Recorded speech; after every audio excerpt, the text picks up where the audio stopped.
بسم اللہ الرحمن الرحیم۔ سورۃ التین کے اندر اللہ تعالیٰ نے 4 قسمیں کھائی ہیں اور 4 قسمیں کھا کر ایک بات کی طرف اشارہ کیا ہے۔ اللہ تعالیٰ کی ذات اگر قسم نہ کھائے تو اللہ کی بات پکی اور سچی ہے، اس میں کسی قسم کا کوئی شک نہیں ہے۔ آئیے سورۃ التین کے بارے میں آج ہم آپ سے اس کا خلاصہ آپ کے سامنے رکھتے ہیں۔ اللہ تعالیٰ اس صورت کے اندر ہمیں کس بات کا اشارہ فرما رہے ہیں، ہمیں کیا کرنا ہے اور کیا نہیں کرنا ہے۔ آئیے چلتے ہیں۔ اس کی جو پہلی آیت ہے اس میں اللہ تعالیٰ فرماتے ہیں والتین والزیتون۔ تین کہتے ہیں انجیر کو، واو قسمیہ ہے یہاں پر، والتین قسم ہے انجیر کی۔ انجیر ایک پھل ہوتا ہے جو فلسطین اور شام کے علاقے میں میرے خیال زیادہ تر پایا جاتا ہے، جو وہاں پر زیادہ ہوتا ہے، ٹھیک ہے نا۔ اور زیتون یہ بھی عرب ممالک میں زیادہ ہوتا ہے۔ تو اللہ ان کی قسم کھا رہے ہیں، اشارہ اس بات کی طرف ہے کہ ان کی قسم ہے۔ در حقیقت بات یہ ہے کہ ان لوگوں کی طرف اشارہ ہے جو فلسطین میں شام میں لوگ رہتے ہیں، کیونکہ اس چیز کو زیادہ پسند کرتے ہیں۔ فرمایا قسم ہے انجیر اور زیتون کی، اللہ نے ان دونوں پھلوں کو چنا ہے، ان دونوں چیزوں کو چنا ہے۔ اور انجیر کے بھی بہت ہی زیادہ فوائد ہیں اور زیتون کے بھی بہت زیادہ فائدے ہیں، اگر ان کو استعمال کیا جائے، استعمال میں جائے تو بڑے فائدے ہیں ان کے۔ تو قسم اللہ نے کھائی ہے۔ آگے فرمایا وطور سینین۔ طور سینین یہ پہاڑ کا نام ہے جہاں حضرت موسیٰ علیہ السلام کو اللہ تعالیٰ نے کتاب دی تھی، ٹھیک ہے، تو اس کو طور سین کہتے ہیں۔ قسم ہے طور سینین کی، وہاذ البلد الامین، اور قسم ہے اس امن والے شہر کی۔ امن والے شہر سے مراد کیا ہے؟ امن والے شہر سے مراد یہ مکہ المکرمہ ہے، جہاں رسول اللہ صلی اللہ علیہ وسلم کی ولادت ہوئی، جہاں آپ صلی اللہ علیہ وسلم نے زندگی کا اکثر حصہ وہاں گزارا، جہاں اللہ کے نبی کریم صلی اللہ علیہ وسلم دعوت دی، ٹھیک ہے۔ اس کی قسم اللہ تعالیٰ کھا رہے ہیں۔ 4 قسمیں کھا کر اللہ تعالیٰ ارشاد فرما رہے ہیں لَقَدْ خَلَقْنَا الْإِنسَانَ فِي أَحْسَنِ تَقْوِيمٍ۔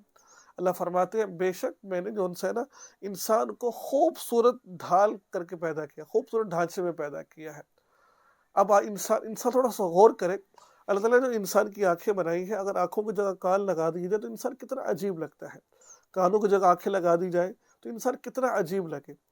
تو اللہ تعالیٰ نے جتنی بھی مخلوقات دنیا میں بنائے، 18,000 سے زائد اللہ نے مخلوقات بنائے کم و بیش، ان سب مخلوق کے اندر سب سے حسین اللہ تعالیٰ نے انسان کو بنایا ہے۔ میں اس پر ایک واقعہ آپ کے سامنے رکھنا چاہتا ہوں۔ آتا ہے کہ ایک بادشاہ تھا، اس نے قسم کھائی، چاندنی رات تھی، دیکھا، قسم کھائی کہ اگر میری بیوی چاند سے زیادہ حسین نہ ہو تو اس کو 3 طلاقیں ہیں۔ اب جوش میں آ کے قسم تو اس نے کھا لی، لیکن بعد میں پریشان ہو گیا کہ میں نے تو قسم کھائی، چاند کہا، میری بیوی کہا۔ علماء سے لوگوں سے مسئلہ پوچھا تو سب نے کہا طلاق تو ہوگی، چاند تو بڑا حسین، لیکن ایک عالم دین نے کہا کہ بھائی آپ کی بیوی کو طلاق نہیں ہوئی ہے۔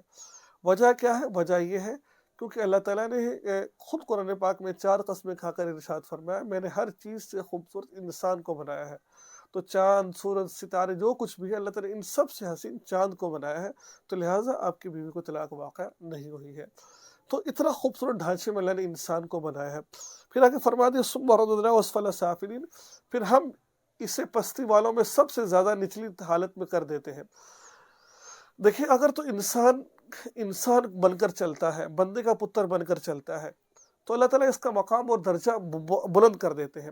اللہ تعالیٰ فرما رہے ہیں کہ میں نے انسان کو خوبصورت بنایا ہے، لیکن وہ انسان خوبصورت ہے جو نیک اعمال بھی کرتے ہیں، نماز پڑھتے ہیں، روزہ رکھتے ہیں، یہ خوبصورت انسان ہے جو انسان کی خوبصورتی کو بڑھا دیتے ہیں، جو انسان کو بلند کر دیتے ہیں۔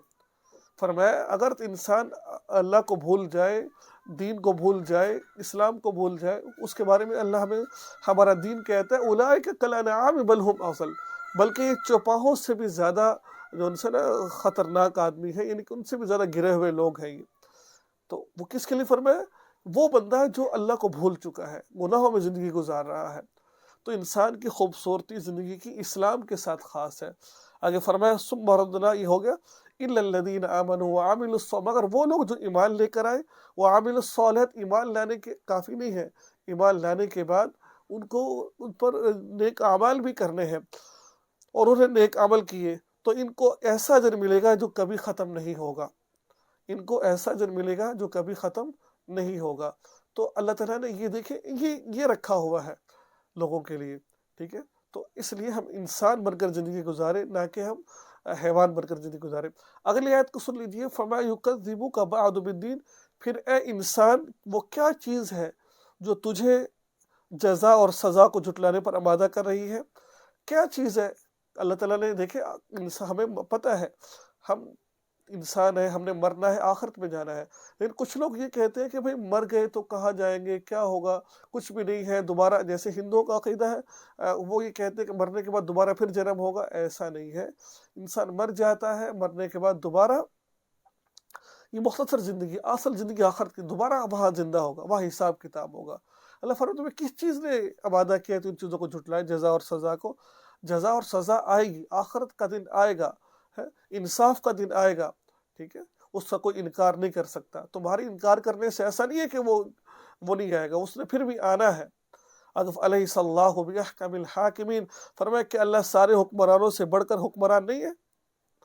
ایک روایت موجود ہے ابو داؤد اور ترمذی کی ایک حدیث سے معلوم ہوتا ہے کہ اس آیت کے پڑھنے کے وقت یہ کہنا مستحب ہے، بلا وَأَنَا عَلَى ذَلِكَ مِنَ الشَّاهِدِينَ، کیوں نہیں، میں اس بات کی گواہی دیتا ہوں اللہ تعالیٰ سارے حکمرانوں سے بڑا حکمران ہے۔